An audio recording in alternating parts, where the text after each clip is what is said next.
Greetings and salutations, everyone, and welcome to today's upload. Before we jump into it, a couple links. As many of you know, I rely on Patreon, PayPal, channel membership, and the merch to help the channel to continue to grow and go. Links to Patreon, PayPal, channel membership are in the description below. Merch is displayed directly under the video. Also, Dogman Frightening Encounters, Volume 1 through 3, the audiobook versions. They were written and researched by Tom Lyons, narrated and produced by me, Jeff Nadolny. Those audiobooks are available on Audible, Amazon, and iTunes, links to which are also in the description as well. And finally, last but definitely not least, if you'd really like to help support the channel to continue to grow and go, simply subscribe. It doesn't cost a cent. Click that like button, takes half a second. If you don't want to miss out on any of the informative uploads I put out daily, click that bell icon, and folks, please leave a comment. Why? Well, because all these things really do help the channel to continue to grow and go. And yes, folks, they definitely do matter. Now, everyone, I have taken far too much of your time. Let's jump in to today's upload, shall we? Today's first West Virginia subscriber submitted experience. Good morning, Jeff. I'd like to start off by saying I recently discovered your channel and I am obsessed. Last year, my fiance had an encounter with what I believe to be two cryptids. He was in his 18-wheeler driving by a state park in West Virginia. He was able to stop the truck and look at the first creature for at least a moment. The creature was within feet of his truck and unafraid, undeterred by the noise of the truck.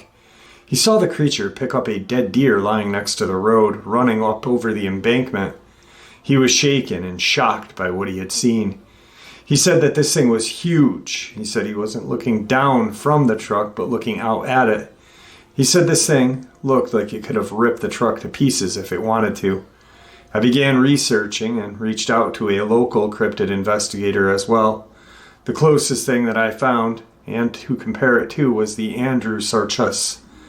The cryptid investigator did a story on my fiance and his sighting on his Facebook page.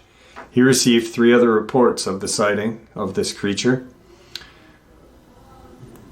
There were 2 in the state park and 1 5 miles away. So, I gotta speak to this woman again, actually, because I've never really spoken to her about this. But an Andrew Sarchus is a hippopotamus. It looks like it could be a dogman, but it's not a bipedal creature. It is closely related to the hippo. It is not bipedal, it's a quadruped. So I'm wondering if it picked up the deer using its mouth, or if it actually used hands. Kind of a vague description as well. So I'm gonna reach out and see what other information I can get from this person about this experience, because I'd like to know more. An Andrew Sarchus does resemble, actually, it looks like a wahila. If you look at it quick, a couple of pictures. But then when you start to look and you research the species and stuff like that, you then are like, oh my God, this thing is related to a hippopotamus. At first they were classifying it as kind of in the pig family, which I believe hippos and pigs are in the same species or genus or whatever, but definitely got my interest piqued. So I will keep you guys in the loop on that. Let's get into today's second subscriber story out of Virginia. Jeff, my first experience happened around 86, 87. I was young, but I remember it well. It was a clear summer day, and I was doing what most youths do, playing and not having a care in the world. We used to have 3 dogs at the time, a shepherd mix named Doggy Dog, a terrier named Buster, almost looked exactly like Benji from the old movies, and a short-haired collie named Trixie. They were some of the best companions a kid could have. Now Trixie was a very energetic dog, protector of the house.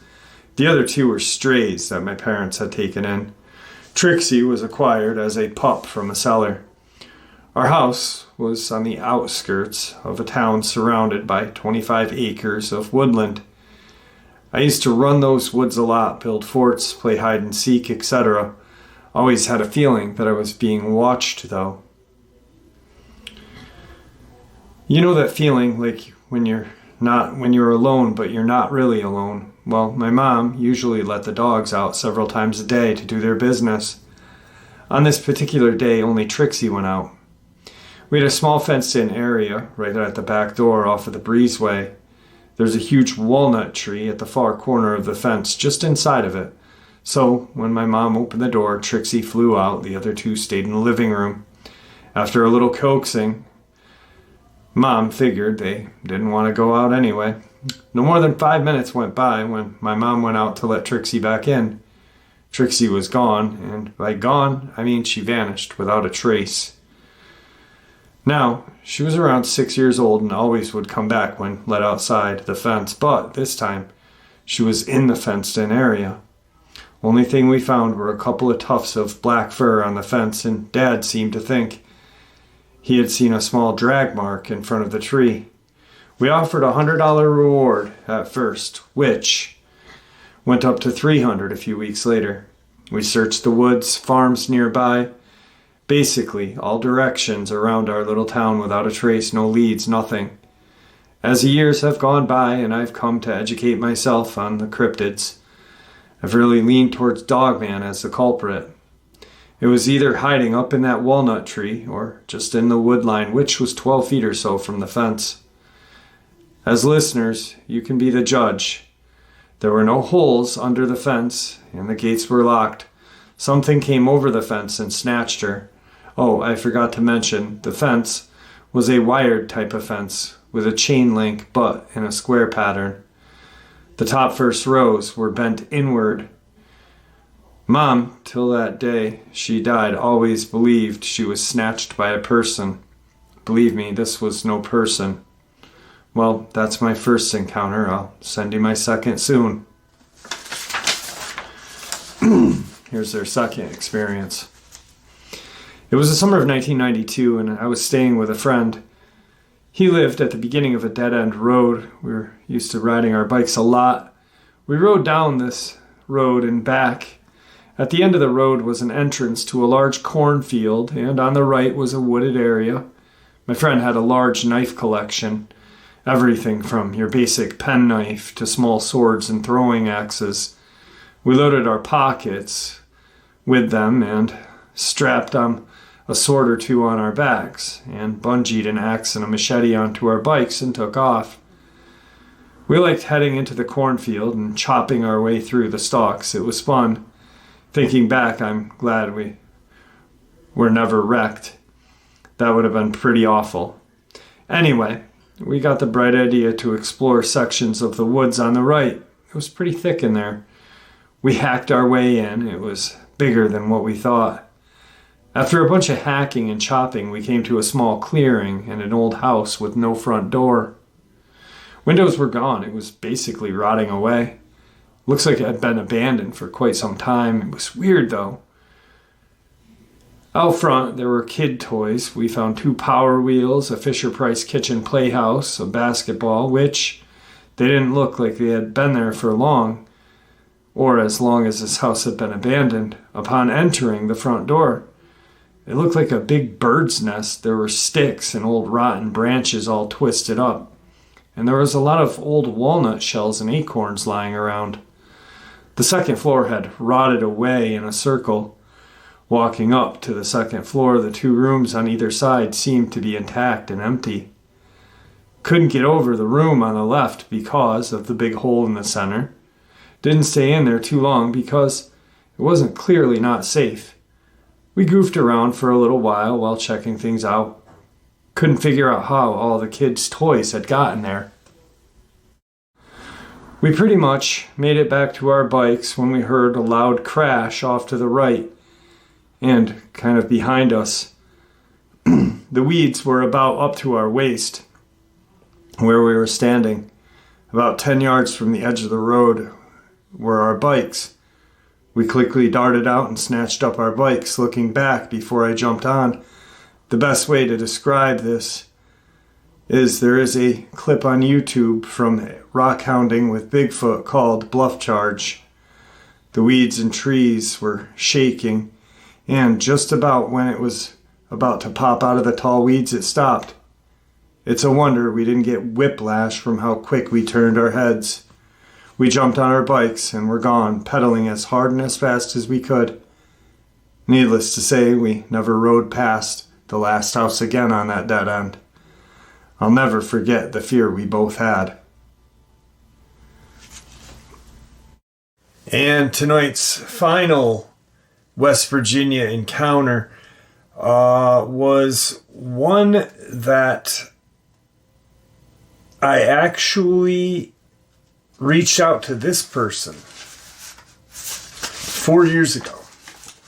I had read their encounter on Reddit a while ago, and I said, hey, I really am fascinated by your experience.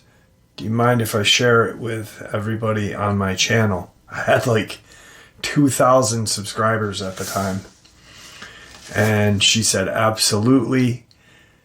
But there's more to that experience. Let me send you the rest of it. I said, I'll just do what you shared so far. Send me the rest. And she did. And it's truly an amazing encounter. Let's get into it. I'm a 32-year-old woman from the very northern tip of West Virginia. Most of my life has been lived in Hancock County. When I was very little, we camped in tents, walked everywhere, hiked at parks, all the outside goodness. In my teens, we started going to state parks to ride horses. I've been to Tomlinson Run, Beaver Creek State Park, Salt Fork, Raccoon Creek, and Vista Park. At least I believe that was the name. We had a friend who was constantly inviting us to ride on people's land she had received permission from. I'm well acquainted with the local wildlife. I've seen all the major players, including coy dog, bear. I can identify most sounds in the forest. I loved watching nature documentaries. I was looking to become a vet, so I studied a lot on animals. Drawing and painting them got me very acquainted with animal anatomy. Was I ever into cryptozoology? Yeah, I was a dino-crazy little girl. My one babysitter had Reader's Digest, Mysteries of the Unexplained. I thought of Plesiosaur in Scotland, or the Apatosaurus in the Congo was mind-blowing. Later in life, I started looking at it like it was folklore. It was interesting to read the accounts and learn the theories behind what people were thinking and seeing, but I believed in them as much as a folklorist believes in dragons and trolls. I didn't have any interest in Bigfoot, and I'd never heard of Dogman. I never had interest in looking, nor did the thoughts ever cross my mind. It seems I didn't need to go looking. They found me. We moved to a farm when I was 10. My mom's dream was to have horses, and she was finally able to live that dream. The farmhouse was haunted mainly by former residents of that house. I never felt threatened by them, though it's a little unnerving to have two men talking and moving the couch you're sitting on, or should I say it sounded like it. No one was home, no media was on, and yeah, I was hearing two men talking about how they were going to move the couch and where, and the sound of furniture being dragged right from under me. The land itself had its share of strangeness. Most things were benign, though. I just shrugged it off and carried on. I honestly hated our woods. Anywhere else, I'd freely hike, but even in the yard, sometimes I felt watched. Heck, sometimes I thought Something was staring through our windows. Now that I think of it, we did have things slam into our trailer. I'd think it was a horse that had gotten loose, but when I'd go out to investigate, I'd find nothing. I chalked it up to deer. I used my horses' breeds for their names rather than think of names for them. Anyone who knows me knew my horses' names. I was 18 or 19 in this encounter. By this time, we had given up on cows. God, I hate cows. And just had the horses and chickens. Someone knocked on the door at 2 a.m. I'd only been asleep for a couple of hours, but years of conditioning had my heart pumping and my mind clearing. Someone knocking that early only meant trouble. It usually meant horses or livestock had gotten out. I was not disappointed. Our neighbor said the horses were in his yard. My mind wasn't totally awake, so I didn't think to ask which yard they were in. My stepfather came out, asked what was up, and told me they're your horses, so deal with it. My mom was working. That was nothing new. This lot of horses had 3 expert escape artists. I had their routine down. It was pretty dark, but I did have some moonlight to help. The security light only went so far. Then, of course, it shut off after so long. When it was cloudy, you literally had to watch that you didn't walk off into a ravine. It was so pitch. I was naturally in a foul mood, cursing the horses and wondering if some drunk had gone through the fence again. It happened a lot. As I got closer to the brown barn, I realized a horse was flipping out. It was running back and forth, squealing and carrying on. I went in, grabbed the halters and leads. I paused for a moment to see if any of the horses had replied to this horse that I heard squeal. That would give me an idea of where the other horses may be, and there was no reply, which was odd. I was thinking, crap, they're on the other side of the hill. It was the only reason in my mind they weren't replying. Let's just say, when they followed our cut trails to the other side, it took us an hour to traverse through those woods and lead them back. And even with 2 guys and a 4-wheeler and my mom, it was a trek. I felt like I was being watched and followed. Maybe it was just paranoia. So the land is set up like this. Brown barn connected to the small pasture, about half an acre long, which then connects to a 7-acre pasture. Pretty much in the center, on the outside edge of the large pasture, was an old white barn that we turned into a run-in. I decided to tackle the horse still at the fence so I could bring her down to the small pasture to keep her from escaping as well. Maybe the others would follow. I had to walk clear to the other side of the pasture to get the panicking horse. It was my mom's Psycho Appaloosa mare. I tried to catch her and nearly got trampled a few times trying. She was frothing at the mouth and her eyes were white, really showing. Was I alarmed? No. As I said, she was a psycho. I noticed the other 6 were across the road. They were standing in a tiny little fenced-in area under a spotlight. They were standing motionless, not touching a blade of grass. I was wondering how the neighbor managed to herd them into that tiny fenced-in little area with that tiny door. 3 of those horses were over 16 hands tall. One was a draft cross. The doorway was actually small enough he touched both sides going through. My thoroughbred mare took me 2 hours to corral the last time she had gotten out, much to my frustration. She was an awesome jumper. So a stranger rounding them up and putting them into this tiny yard was mind-blowing for me. I've had horses since I was 9. I've had ponies, horses, I've had Appaloosas, Arabians, draft horses, quarter horses, walking horses, saddlebreds, thoroughbreds, Mustangs, foals, geldings, mares, and geldings that still thought they were stallions. I've had lots of horses from all walks of life, and I will tell you, they consistently do not like being crammed into tight spaces, especially not in a group. I had 2 severely abused horses I was rehabbing. a thoroughbred that actually had PTSD, and a racking horse that actually took me 3 years to even touch without some sort of bad reaction. They didn't like being stalled. And all but one were mares. Mares are extremely moody, and 2 of mine were particularly vicious to those they did not like. My walker mare only liked 3 other horses. She should have been kicking the crap out of the others there. Mine also didn't like being under lights. When they escaped, they avoided them like the plague, and not eating grass that's well over ankle deep. That was unheard of. They were silent and dead still. My neighbor came out and told me that they were like that when he found them. He asked me if I needed help, and I said no, my thoroughbred and racking mares didn't like men. I told him I'd take them out one at a time. I took 1 halter and a lead and threw the rest outside the gate. I put the halter on my gelding and opened the gate to lead him out. They all had other plans, though. All 6 came out as a friggin' unit. They were literally chest to butt crammed together. My gelding and my Walsh mare had their chests pushing against me as we walked back to that brown barn. Normally, they didn't do this. I was wondering what was going on. This is such bad behavior.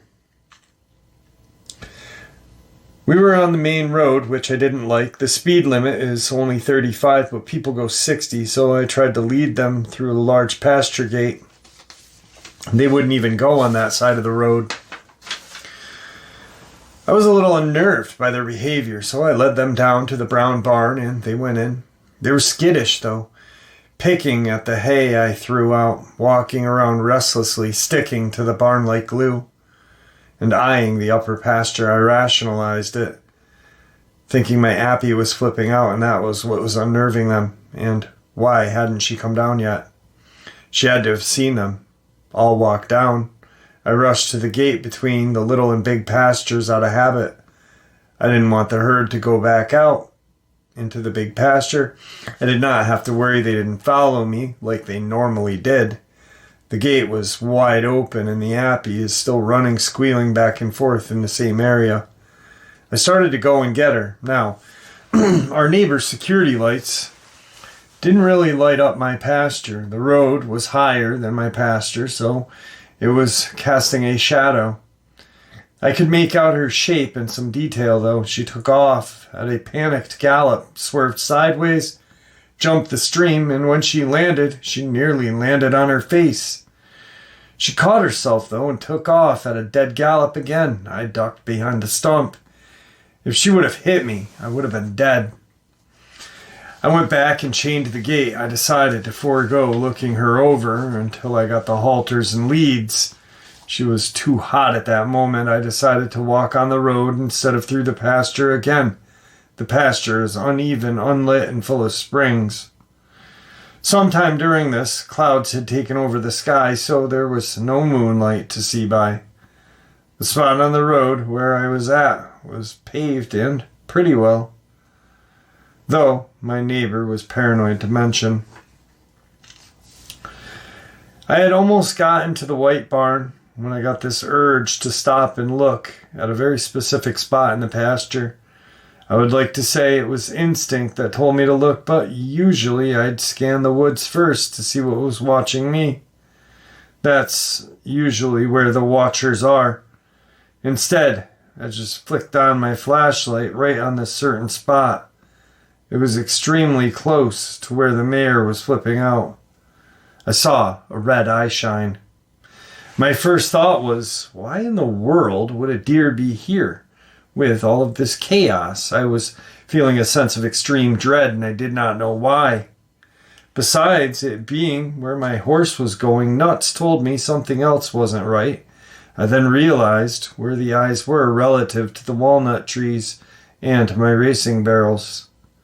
See, the road is above the pasture, and the walnut trees were right at the same elevation as the road. The pasture itself sloped to deal with the runoff from that road. The barrel it was next to was on a low end of the incline. The barrels were white, so I could see a dim lighting from a flashlight on one of them it was next to. This thing was too friggin' big to be a deer. I'm frozen standing there watching it. I just had this feeling that it was evil and I had to keep track of those eyes. It was watching me. I slowly blinked a few times. It also looked over into the woods above the pasture. I know you ask your guests if they ever feel there are other ones out there. Well, let me tell you, it crossed my mind. With a sinking stomach, I flashed my flashlight over to the woods to see if I'd catch any eyeshine, which I didn't, though. So I went right back to the eyes. They were still there. I flicked back and forth, making sure nothing was sneaking upon me.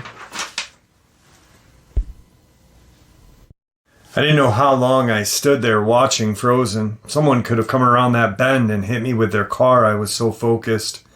Finally, it started to move off. It glanced at me sideways a few times, only one eye.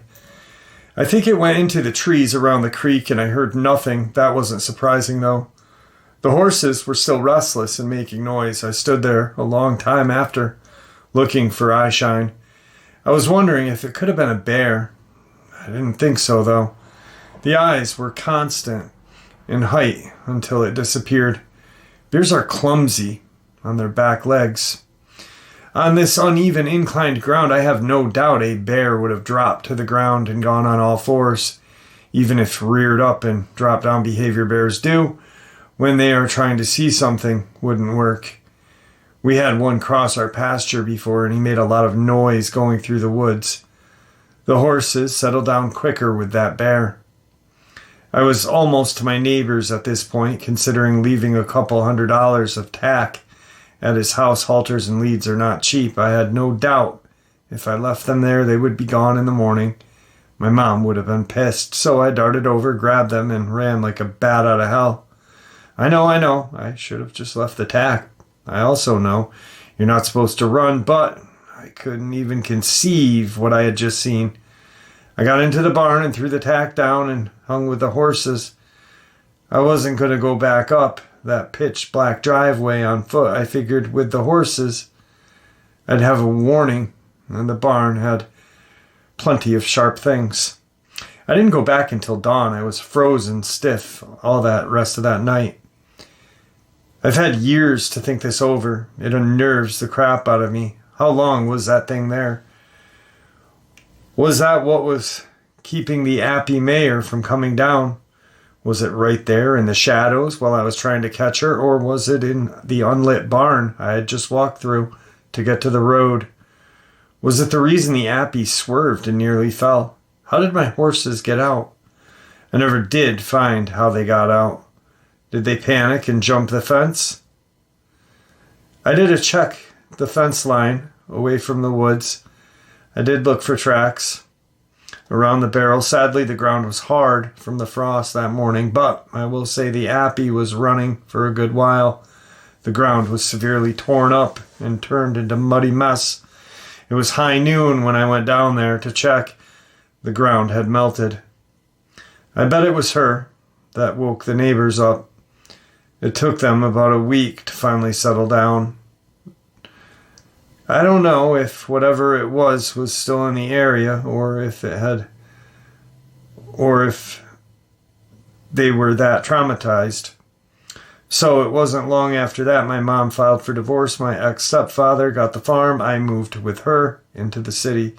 Even with all the weird stuff going on there were non-bipedal things going through too. I miss it terribly. Maybe it's more accurate to say I miss farm life rather than that actual place. I'd love to go back onto the farm again, but I'll probably hesitate to move back there. I've never told anyone about the eyeshine event. I didn't see the actual creature, Jeff. And really, how do you convey the unnatural horror-inducing feeling? You saw eyeshine, whoop-de-doo. My mom would have given me a benefit of the doubt, but my mother often told family members things. They made my life enough of a living hell.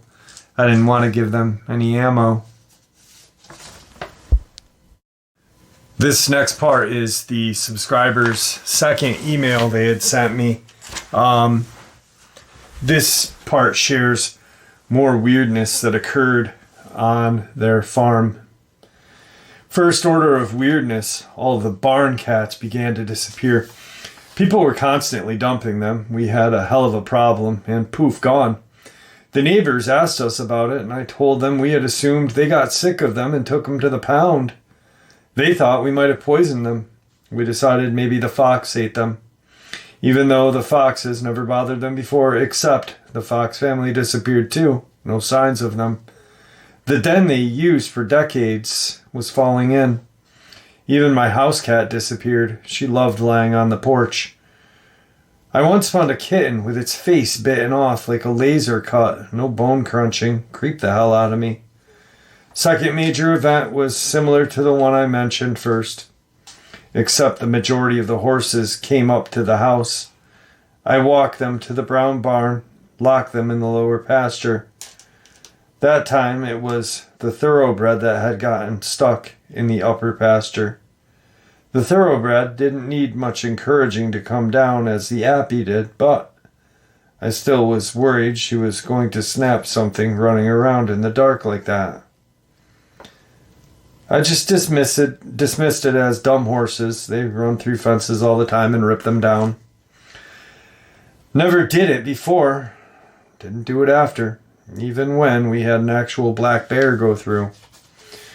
I was checking the fence line about once a week. I found a deer in the far corner. Dead. No obvious reason of death. Figured it got hit by a car. Couldn't make it over the fence and died right there. Except it seemed every week another was piled on top of it. Like literally piled on top. Nothing scavenged them.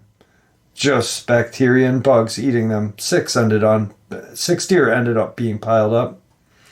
We decided we were going to bury them. Health hazard, right? All gone when we got the tractor out there. You could see where they had been. Dead grass and body juices, but they were gone. I also noted the horses no longer went back there. They loved that area. Heavily shaded to keep cool and the bugs off. Nice spring. Apple trees. But no fresh tracks in the mud, and the horses wouldn't follow me. At least, not until a month or two after the corpses disappeared. Then there's the event that you shared. Makes me wonder if they had been feasting on the cats. No more cats, so they decided to go into bigger prey. It creeps me out thinking that it could have been inches from me in that pitch black barn or the field. I was totally focused on the horses, not on cryptids lurking in the dark. I noticed one person asking if the neighbor put the horses in the fence, and no, he didn't, as I mentioned. 2 of the horses were terrified of men. Those 2 were also terrified of stalls. I had 6 horses in that fenced-in yard, barely big enough to hold them. They were literally touching the fence, they were so crammed in. The gate opening they walked through, my draft gelding's shoulders shoved the poles outward as he walked through that fence. It was very narrow. As for getting out, I can only guess. They were terrified. They decided jumping was the only way to safety. They had to jump uphill to get out. I still baffle at my draft and my Welsh mare. She was 30 years old making that jump, no fencing down. I'm guessing any tracks inside the pasture was destroyed by that panicking appy, and the ground outside was so hard packed. Something was killing our dogs, ripping them to shreds. My best friend's American Eskimo was ripped apart right outside of her bedroom. They heard nothing. She lived across the street from the farm. A huge German Shepherd in a 6-foot fence. A huge German Shepherd in a 6-foot fence was also ripped apart without the owners hearing a thing. Coy dogs could have gotten the Eskimo, as it was on a chain, but the Shepherd. I can't see a pack of coyotes all climbing that fence and attacking that dog. One would not have been able to take him down. There were more incidents. Didn't know the people, though. I don't remember how long after the eyeshine incident. My paint mare came trotting up with a weird injury. It was like someone took an ice cream scoop to her shoulder. Like someone or something took it from the top of her shoulder blade and scooped it down mid-shoulder. The flesh just bobbed as she walked, not jagged. If that wound was done in the opposite direction, I could think of a lot of ways, but this was odd and just so clean cut. Not sure if this related, but man, all this weird stuff together. Might as well mention it. We had 3 pastures to prevent pasture fatigue, one being above the house. I only had 3 horses then, the walking mare, the draft gelding, and a racking horse. Well, they started raising hell at around 10 p.m. I go up there, see what's going on. I found my walker mare on the ground, barbed wire wrapped around her legs. Draft gelding standing over her, racking horse nowhere to be seen. I left them, went and got some bolt cutters and my mom. My draft and walking mare were awesome horses. The mare just lied there while I cut the wire off of her. All the while, something big was pacing quadruped back and forth in the woods by us. It stayed out of the light and there was no eyeshine. I assumed it was the racking horse, impatient. Her herd wasn't with her. I was mother effing that mare as she was constantly getting out of the fence, but I was focused on the down mare. Racking horse was not in immediate trouble. So I led the 2 horses down. I had all my medical supplies down there, and now the upper pasture fence was compromised. I was expecting the racking horse to follow. It did, but never left the woods. I kept shining my flashlight up there, calling to her to come down. No sign, no eyeshine, nothing. Just a heavy body moving through the woods parallel to us. We get to the barn, and guess what? There's the racking horse. Major WTF moment. She had been there for a while. With the damage she had done to the hay bales and the poop on the floor, there was no way the thing following us in the woods was her. She'd have run out into the front of us and crossed our paths to get to the patio. Lots of white. There was a security light. No missing her. Deer? Well, if it was a deer, then it was one hell of a deer. I've been stalked by deer plenty of times. This thing was big, heavy enough for my mom and I to think that it was a mare. It didn't sound normal. Snorting, stomping deer. I guess it could have been a bear.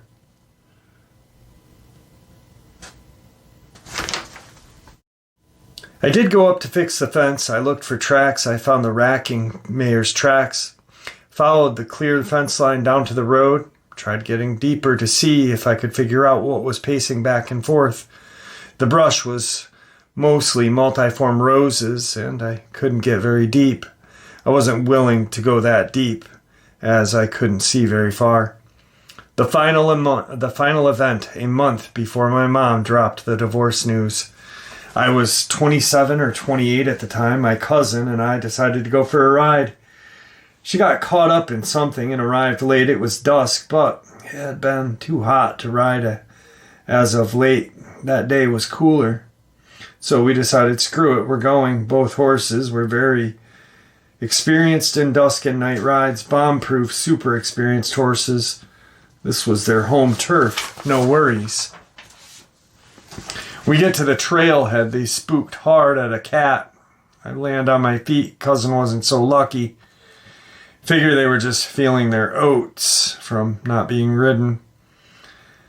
I was in the lead, so we get halfway through the trail ride to a tricky hill. A spring runs down it. The ground is clay. It can be slick as hell. I'm keeping an eye on any branches and such my gelding could trip on. I hear my mare squeal, my cousin yell, and the sound of hooves hitting flesh. I look back and see my cousin still on the mare. But my gelding, he's not having it. Full out gallop. He sees me steer a bit, but no slowing down or stopping for the steed. They do not stop until they are at the house. Even then, they are hyped as hell, wide-eyed and frothing. It's totally out of character for both horses. I had a dog attack us once on the trail, ripping my gelding's leg up badly. And he was not freaked out. We dismount and walk them to the barn, letting them calm a bit. Do a once-over, making sure they're okay. I asked what happened. What did she kick? My cousin explained that something had slammed into the ass end of the mare, shoving them over. The mare got her footing and bucked and kicked. She didn't see what it was. She was trying to stay on as a beginner. We were boxed in on a tall brush on both sides. No way to see something coming. Kicker was a few inches from her spine. On the hind quarters was a line of hair bunched up with spit, like when a horse bite each other. Why couldn't it have been that? Well, my cousin had brushed her with every brush I owned. That mare was shining before we started our ride. And it was wet. I brushed it down to inspect it. No broken skin. Let me tell you. Got a solid kick for the trouble. Trust me, hooves hitting flesh makes a totally different sound than wood and stone. Did I go up to investigate? Hell no. After that eye shine incident, then this? No way. Can't help but think the two horses knew what was out there. And it's why they are acting so weird. These two had been through a lot. If they could talk, I can only imagine the stories they'd tell. My mom also told me an incident she had. She was driving to work at around 6 in the fall. She had gotten past Mountaineer Racetrack. It was pitch black. Deer were running. So she was keeping an eye out for eye shine at that moment. She caught something from the corner of her eye. Figured it was a deer, except it was red like a deer in spring. Deer go grayish brown in the winter here, and it was fast as hell. It was not a deer. It was some sort of canine. She was in a Subaru Outback, and she said the head and shoulders were quite high, higher than her hood. It looked like a huge coyote or wolf, except the color and size. She had no clue how she didn't hit it, but it was moving fast enough. She didn't turn her head quick enough to see it disappear into the dark. I can't help but notice these events always happened in late summer to late winter. I didn't look for odd tracks, just Bigfoot, and I'll be the first to admit it. I was looking for oversized cloven hooves after the eyeshine incident. Just the level of terror and evil I got from that thing. But I never thought to look for oversized dog tracks in hindsight. In the last year, I've made amends with my stepdad. Go up there for Saturday dinner. Bigfoot would walk in the front door, and he wouldn't notice, so no clue that things were happening. I don't understand this. Sorry, guys. I don't understand that. In the last year, I've made amends with my stepfather. Go up for Sunday dinner. Bigfoot could walk in the front door, and he wouldn't notice, so no clue if things are still happening. The cat population never recovered. But I do know when dinner was done, I booked it to the car, even though the old white barn has since been torn down and security lights can reach further into the pasture. I do not like looking out there. All right, guys, sorry about that last couple seconds of the upload. I was narrating it and dropped my stack of paperwork. I apologize. I hope you all enjoyed today's upload, though, as much as I enjoyed sharing it with you. I'd like to thank you all for supporting the channel. It is your support, after all, that helps the channel to continue to grow and go. And honestly, what gives people a place to share their experiences, ideas, theories without judgment, without ridicule, just simply treated with the respect that we all deserve. Thank you. Please stay safe, happy, healthy, and ever vigilant, keeping an eye on our children, pets, family, friends. These creatures are real. They are out there, and they are dangerous. Share this info with those you love and care about, and it may just help save their lives someday. Until next time, never stop asking questions, never stop searching for answers, and God bless.